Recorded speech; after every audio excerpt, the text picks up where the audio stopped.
ជប់បាញ់នេះហើយយើងមានការអត់ធ្មត់រហូតដល់72ម៉ោងដើម្បីធានាបាន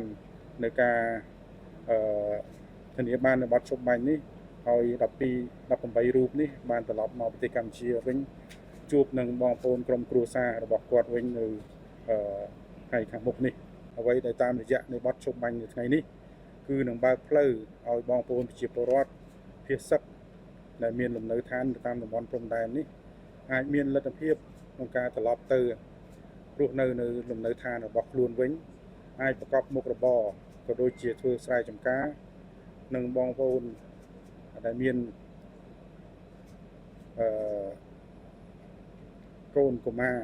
ដែលអាចត្រឡប់ទៅចូលរៀននៅតាមបណ្ដាសាលារៀនបាននៅតាមបន្ទាត់ព្រំដែននេះចំណុចដ៏សំខាន់មួយទៀតគឺកិច្ចព្រមព្រៀងនេះគឺមិនប៉ះពាល់ទៅដល់ការខណ្ឌសីមាព្រំដែនរវាងប្រទេសទាំងពីរនោះទេភាគីទាំងពីរគឺបានឯកភាពគ្នាគឺជូនដល់គណៈកម្មការចម្រុះខណ្ឌសីមាព្រំដែនគោកគឺហៅកាត់ថា JBC បន្តធ្វើដំណើរការឡើងវិញហើយបានឆាប់រហ័សបំផុតក្នុងការងារវាស់វែងនឹងខណ្ឌសីមាព្រំដែនស្របតាមកិច្ចព្រមព្រៀងដែលមានស្រាប់រវាងប្រទេសទាំងពីរដើម្បីសម្រេចបាននូវសន្តិភាពយូរអង្វែងនៅតាមបន្ទាត់ព្រំដែនយើង